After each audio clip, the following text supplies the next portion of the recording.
أعوذ بالله من الشيطان الرجيم. بسم الله الرحمن الرحيم.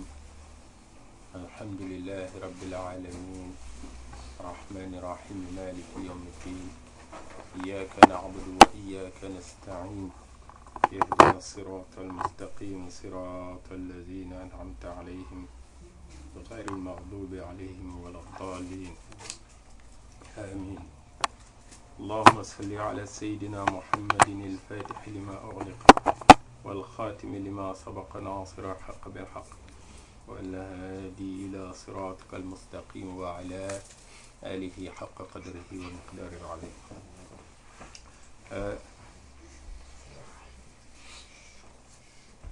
Nous sommes à la fin de ce mois de Safar, ce mois pendant lequel Sina Cheikh radiyallahu anhu il a eu la distinction suprême. Nous avons déjà eu l'occasion d'en parler et comme vous le savez aussi, peut-être l'occasion est passée cette année, mais chaque dernier vendredi ou chaque dernier mercredi de ce mois, il y a en général un dua que les mashayikh de la tariqa faisaient. On aura l'occasion, Inch'Allah, avec l'aide d'Allah subhanahu wa ta'ala, de bien le préciser. qu'Allah nous donne une longue vie, nous donne la possibilité de vivre encore une année de paix, une année de progrès dans la tariqa et dans l'islam, Inch'Allah. Mais c'est le mois de Safar, le dernier mercredi du mois de Safar. En général, il y a au dua, un zikr en général que les mashayikh ils faisaient. On n'a pas eu l'occasion d'en parler, mais la rahmat d'Allah subhanahu wa ta'ala fait une rahmatallahi wasi'a et vaste et immense, Inch'Allah, qu'Allah nous englobe dans sa rahmat.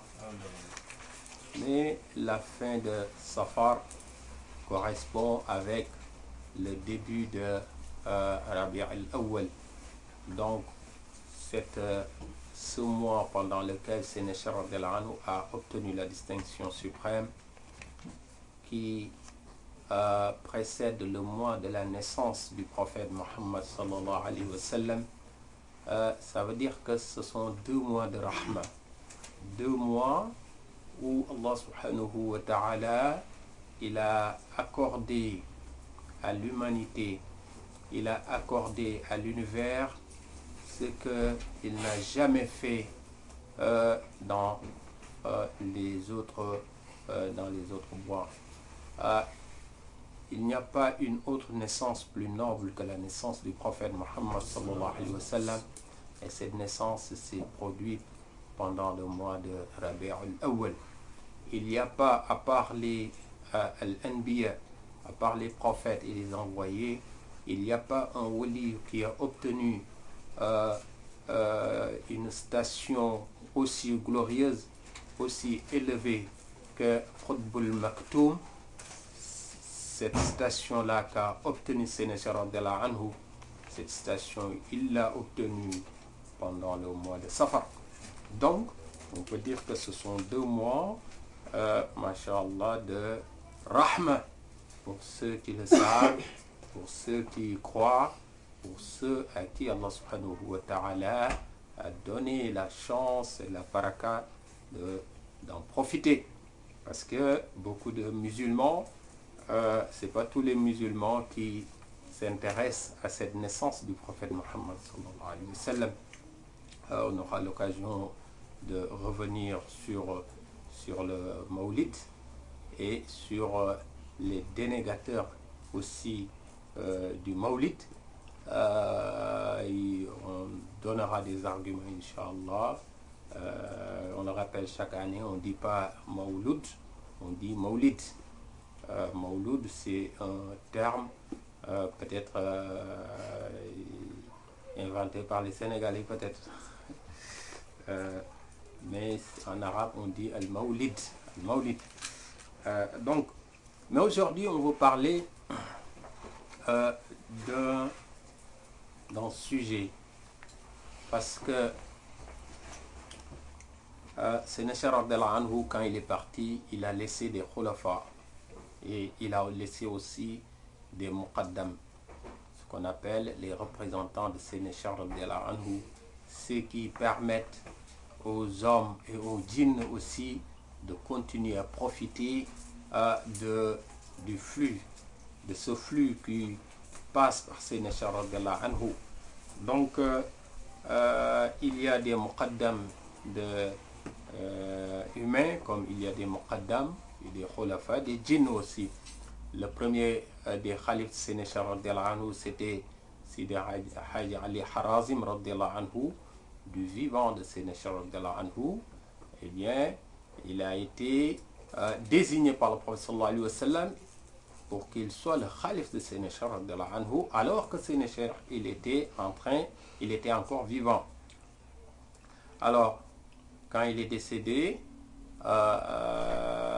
Sénéchar radiallahu anhu a continué sa mission jusqu'à sa mort à l'âge de 80 ans. Alors, quand il est décédé, Sénéchar radiallahu anhu, c'est Sidi Haji Ali Tamassini radiallahu anhu, j'en avais parlé le jour de la journée de Sénéchar radiallahu anhu, qui est lui aussi décédé pendant ce mois de Safar. Sidi Haji Ali Tamassini, le 22e jour du mois de Safar, qu'il est décédé radiallahu anhu.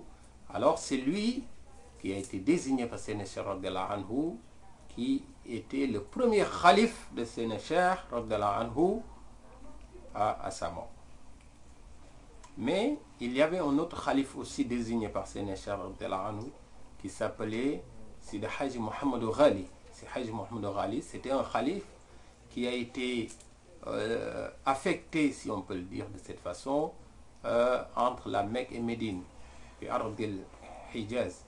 Il a été désigné khalif pour représenter Sénéchar radiallahu anhu entre la Mecque et Médine, pour propager la tariqa, parce qu'à l'époque il n'y avait pas de téléphone, internet, télévision, tout ça. Donc le moyen le plus rapide pour propager quelque chose, c'était l'endroit où se réunissaient les musulmans du monde entier. Et cet endroit-là, c'était la Mecque, parce que chaque année, avec le pèlerinage, il y avait des musulmans, il y a encore des musulmans, il y aura encore des musulmans jusqu'à la fin des temps qui vont venir faire le pèlerinage. Alors, Sidi Haji Ali Mohamed Ghali, c'était lui, eh bien, le khalif désigné pour la propagation internationale de cette tariqa. Alors, comme vous le savez, c'est à travers lui que notre cher Sidi Haji Omar Al-Fouti radiallahu anhu a obtenu ce qu'il a obtenu, et que aussi la branche africaine de la tariqa Tijaniya a été nourrie par Séna Haji Omar radiallahu anhu. Avant lui, il y avait Sidi Haji Mohamed Hafiz al-Shingriti, mais c'était encore limité. C'est avec Cheikh Omar radiallahu anhu que la tariqa a eu l'éclat qu'il a eu aujourd'hui à travers l'Afrique et même au-delà, parce que quand il était en Égypte, il a montré aux ulama égyptiens, Al-Azhar surtout, ce que Allah il avait mis en lui, malgré toute sa modestie. Alors on parle des khulafa. Aujourd'hui, on parle des muqaddam aussi. Alors il dit, je mélange le wolof et le français maintenant. ولا بد من تعظيم كل مقدم وكل خليفة من إنس وجنة. Alors le Tijani, il a l'obligation d'honorer, de respecter chaque muqaddam et chaque khalif de la Tijaniya, que ce soit un homme, que ce soit un djinn. Comme vous le savez, quand on fait la wazifa, il y a les djinns aussi qui viennent faire la wazifa avec nous, partout où il y a des cercles de zikr, il y a des disciples djinns qui viennent, la hadratul juma aussi. Alors comme il y a des muqaddam hommes, il y a aussi des muqaddam djinn, il y a aussi des khalifes aussi djinn. Il y a des khalifes djinn qui n'ont que des disciples djinn. Il y a des khalifes djinn qui ont des disciples djinn et des disciples humains.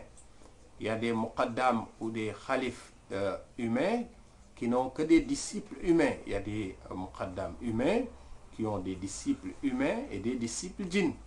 Tout ça, ça existe dans la tariqa. Il y a d'autres formes aussi. Mais on vous dit que dans la tariqa, vous avez l'obligation de respecter chaque muqaddam de Sayyidina Cheikh radiyallahu anhu et chaque khalif de Sayyidina Cheikh radiyallahu anhu. Ça, c'est quelque chose qui est très important. Pourquoi? Parce que la tariqa n'appartient pas au muqaddam, la tariqa n'appartient pas au khalif. La tariqa appartient à Sayyidina Cheikh Ahmed Tidjani radiyallahu anhu. Et donc, le muqaddam, c'est un relais en quelque sorte. Donc, puisque lui, c'est un relais, ce qui t'intéresse toi, c'est Sayyidina Cheikh radiyallahu anhu, mais à travers lui, tu obtiens Sayyidina Cheikh radiyallahu anhu parce que la tariqa est structurée, plus structurée même que l'armée. Vous voyez l'armée, comment elle est structurée, il y a des sergents, il y a des officiers, des sous-officiers, tout cela. Et dans chaque zone géographique, il y a un responsable de l'armée, etc., etc. Et c'est ainsi aussi la tariqa. Et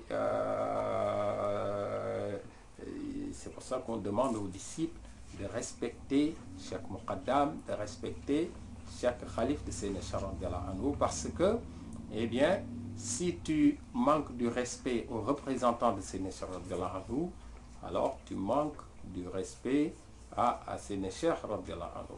Et celui qui manque du respect à Sayyidina Cheikh radiyallahu anhu, eh bien, il manque du respect au prophète Muhammad sallallahu alayhi wa sallam. Alors, le prophète sallallahu alayhi wa sallam, il disait Man ata'a al-amira faqad ata'ani.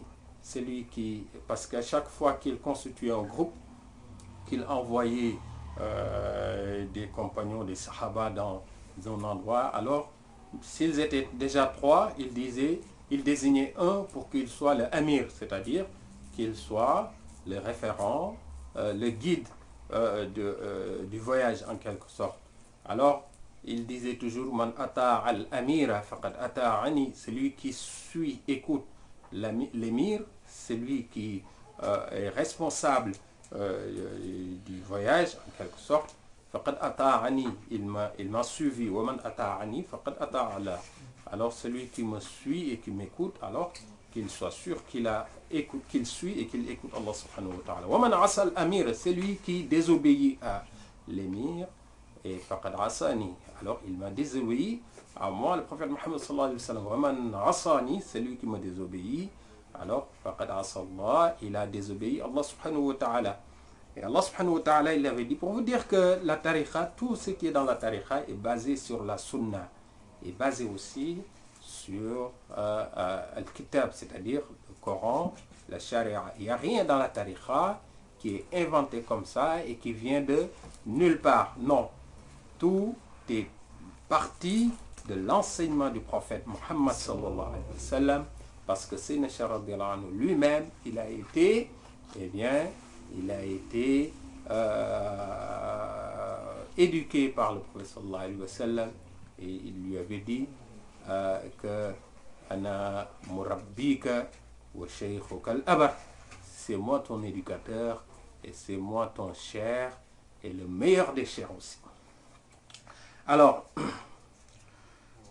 il dit alors wala budda min ta'zimi kulli muqaddamin. Donc, tu dois respecter, honorer tout représentant de Sayyidina Cheikh radiyallahu anhu, non pas parce que lui, il est beau, il s'habille bien, il parle bien, eh bien, il a beaucoup de science. Non, mais parce que Sayyidina Cheikh radiyallahu anhu, c'est lui qui est derrière lui.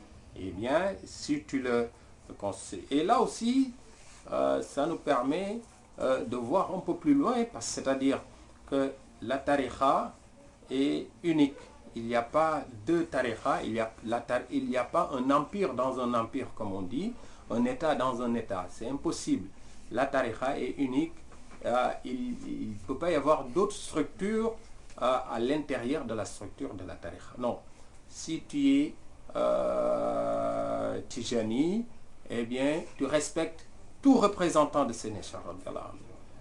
Et dès lors que tu respectes tout représentant de Sénéchal, avec chaque disciple de Sénéchal, le Coran doit passer. Il ne peut pas y avoir de barrière, de voile entre disciple d'un tel et disciple d'un tel. Non, c'est pas possible. Et ça, c'est quelque chose qui est très important. Et il dit lahum hurmatun ka hurmati shaykh far'aha. Alors, voilà ce qu'on disait déjà. Lahum hurmatun. Alors, tu leur dois une hurma, un respect, une considération telle que celle que tu dois vouer à Seydi Cheikh Ahmed Tidjani radhiyallahu anhu. Et alors, fais un effort, fais attention à ce niveau. Il ne faut pas dire que c'est pas mon cher, donc je peux me permettre de le critiquer. Ça ne se fait pas dans la tariqa. Je peux me permettre, eh bien, de ne pas le respecter. Parce que là aussi, on rentre dans d'autres considérations. Malheureusement, c'est ce qui arrive maintenant. Malheureusement, maintenant, la tariqa est constituée maintenant par des sous-groupes et que chaque groupe essaie de développer son influence et pour montrer que lui, s'il n'y a que lui et personne d'autre qui détient toutes les sciences qu'avait Seydi Cheikh radhiyallahu anhu. Alors là, c'est un peu fausser l'esprit de la tariqa. C'est passer à côté de l'enseignement de la tariqa, parce que la tariqa, pour vous dire que au-delà même des relations entre disciples Tidjani, la tariqa est en quelque sorte l'héritière de l'enseignement du prophète Mohammed sallallahu alayhi wa sallam. Tel que le prophète sallallahu alayhi wa sallam était là, représentant d'Allah subhanahu wa ta'ala, étant le dernier des prophètes, étant la seule porte à travers laquelle pourra passer celui qui veut accéder à la rahma d'Allah subhanahu wa ta'ala. Voilà, la tariqa c'est ça. Anta warithi wa hasabi. C'est ça que lui a dit Rasul sallallahu alayhi wa sallam à Seydi Cheikh radhiyallahu anhu. Il lui dit, c'est toi mon héritier. Donc la tariqa est l'héritière de la charia. Donc si tu es Tijani, sache que, eh bien, d'un côté, tu dois mettre personne au niveau de Seydi Cheikh radhiyallahu anhu parce que c'est le wali suprême, mais en même temps, tu es représentant de quelqu'un qui est l'héritier de la charia en quelque sorte. Et ça, c'est très important. Et même, pour le comprendre, c'est que chaque nuit, quand tu dors, les autres, ils passent la nuit à adorer Allah subhanahu wa ta'ala, à faire des nawafil, lire le Coran. Eh bien, tout ce qu'ils peuvent espérer dans leur adoration, eh bien, toi, tu as plus de 100 000 fois mieux que dans ce qu'ils font eux, pas dans ce que tu fais toi, mais dans ce qu'ils font eux. Ils passent la nuit à lire le Coran. Toi, tu passes la nuit à dormir. Avant qu'ils obtiennent leur rémunération, toi, tu as 100 000 fois de ce qu'ils vont, plus de 100 000 fois de ce que eux ils vont avoir. Donc, pour te dire que le disciple Tidjani, il a normalement, ou il doit avoir naturellement une vision qui va au-delà des clivages. Et ça, c'est quelque chose qui est très important. Alors, il dit وَكُنْ بَازِلًا لَهُمْ صَفَاءً وَمَوَدَّةً ou bien وَكُنْ بَازِلًا لَهُمْ صَفَاءَ مَوَدَّةٍ. Voilà. Donc, adresse-leur une affection pure, une affection exceptionnelle. Et ça, c'est quelque chose qui est très important. Alors, il dit فَهُمْ مِثْلُ آبَاءٍ بَلْ أَعْظَمُ مِنَّةً. Ils disent que ce sont comme les pères, les parents. Ils disent même que parfois, le représentant Seydi Cheikh radhiyallahu anhu a un grade supérieur au grade du père. Alors là, si on l'entend, on se dit, mais c'est grave. Qu'est-ce qui peut être supérieur au degré du père, alors qu'Allah subhanahu wa ta'ala, il a parlé, aussitôt après avoir parlé de lui, il a parlé des parents.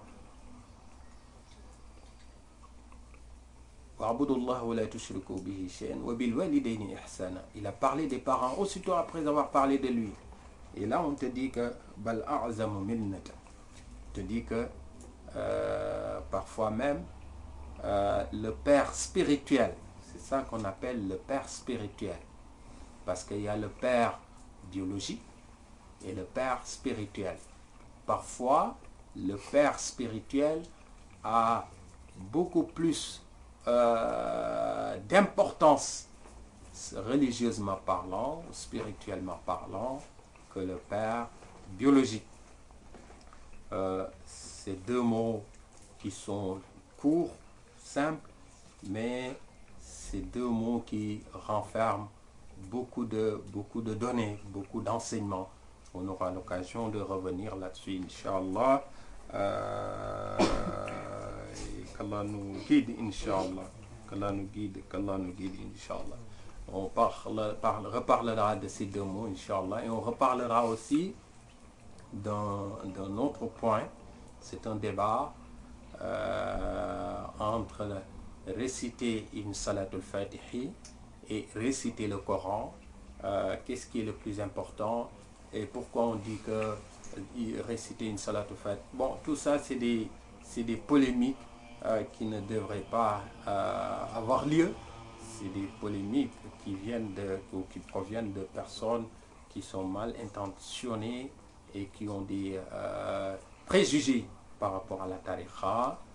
Mais on reviendra là-dessus, Inch'Allah, parce que j'ai reçu une correspondance de la part du représentant de la tariqa en Égypte, Sidi Ahmed Mohammed Al-Hafiz Tijani, Hafizahullah wa ra'ahu, qui est le petit-fils de Sidi Mohammed Al-Hafiz Al-Misri. Donc, il y avait un débat là-dessus. Et Inch'Allah, nous aussi, on fera une déclaration sur ça par rapport au Coran, Salatul ala Nabi d'abord, Salatul Fatihi. Inch'Allah, qu'Allah nous guide. أقول قولي هذا واستغفر الله لي ولكم ولوالدي ولوالديكم فاستغفروه. اللهم صل على سيدنا محمد الفاتح لما أغلق والخاتم لما سبق ناصر الحق بالحق والهادي إلى صراطك المستقيم وعلى آله حق قدره والمقدار العظيم. سبحان ربك رب العزة عما يصفون وسلام على المرسلين والحمد لله رب العالمين.